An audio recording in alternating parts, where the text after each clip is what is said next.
Hi, I'm Sharmaine.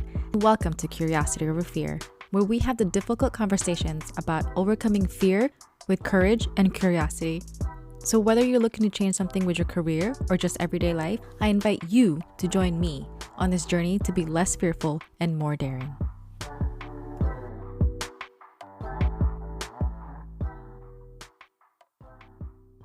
Have you ever been so angry at someone that it felt like carrying a massive weight around?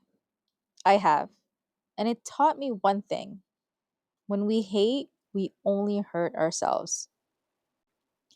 There have been plenty of moments in my life where I could have let anger or fear take over, where it would have been easy to close my heart and become calloused.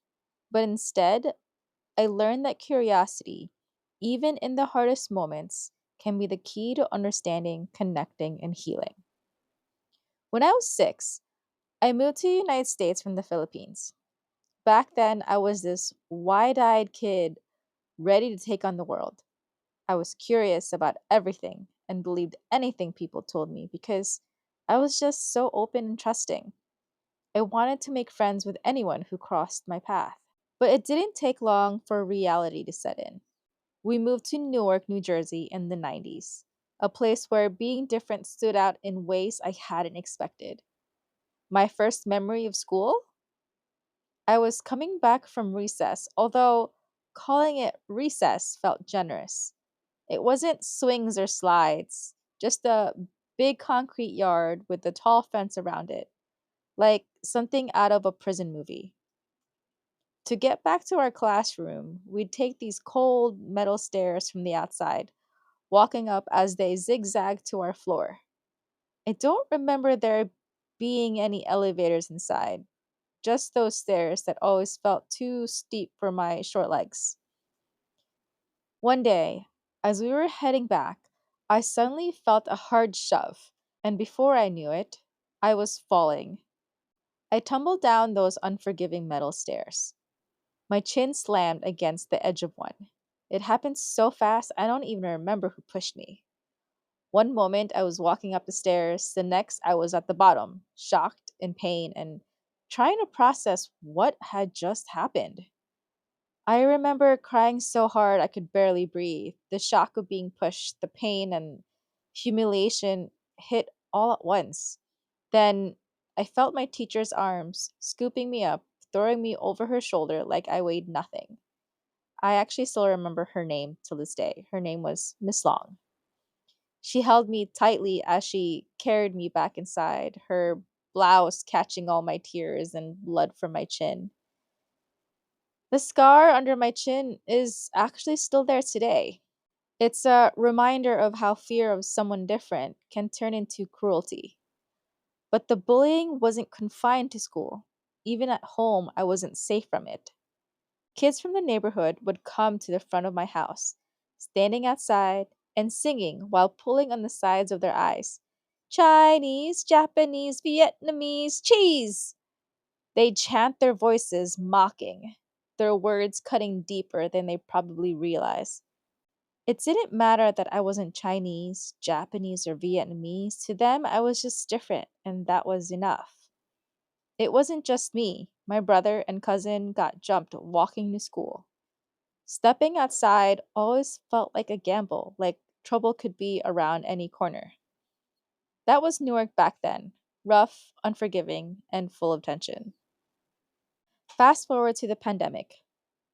Remember when COVID 19 was traced back to Wuhan, China? Fear spread faster than the virus itself. And before we knew it, that fear turned into something uglier: racism, discrimination, even violence against Asian communities. I couldn't help but think back to that kid who pushed me down the stairs, not because of what he did, but because of what it represented: a fear of someone different. And in 2020, that same fear was playing out on a global scale.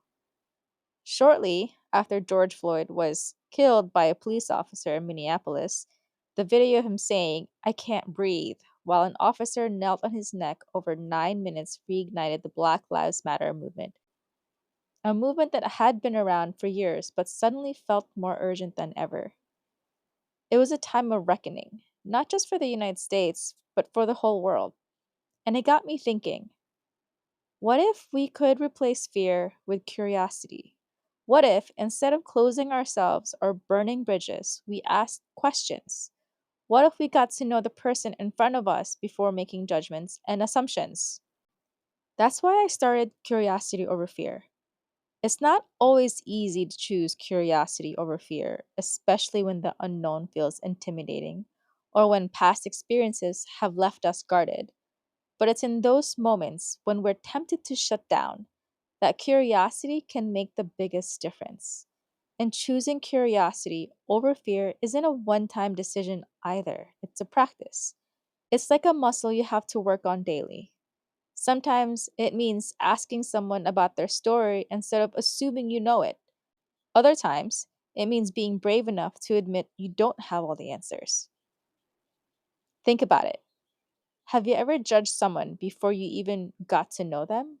How many connections might we have missed because we let fear guide us instead of curiosity?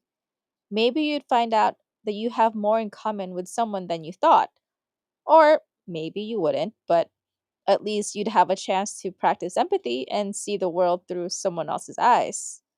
And it's not just personal, it's everywhere. Even during the pandemic, I saw businesses doing just that, pivoting, adapting, and innovating because they had no other choice. Some managed to thrive, opening new doors and embracing new possibilities. Others, despite their best efforts, didn't make it through. But in those moments of uncertainty, curiosity gave many of them the chance to survive, adapt, and connect. And isn't that what we're all trying to do? Every bridge burned starts with fear. Every bridge built starts with curiosity. So ask yourself, which one do you want to be remembered for? Thank you for tuning in and reflecting with me today.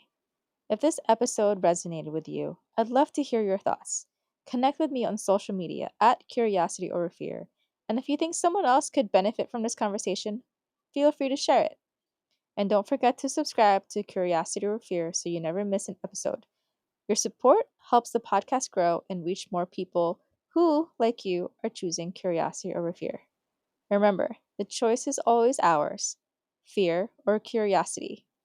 I hope you'll choose curiosity today and every day. Stay curious, stay courageous, and always ask yourself, what would be possible if you led with courage and curiosity? If you enjoyed this podcast, please make sure to leave me a review so that I can send you a free Curiosity Over Fear sticker. Then after writing the review, claim your free gift by taking a screenshot and sending it to me via direct message on Instagram at Curiosity Over Fear. Thank you for joining me this week on Curiosity Over Fear. If you haven't already, subscribe so you can get a reminder to tune in every other Thursday for new episodes. And remember, always ask yourself, what would be possible if you led with courage and curiosity?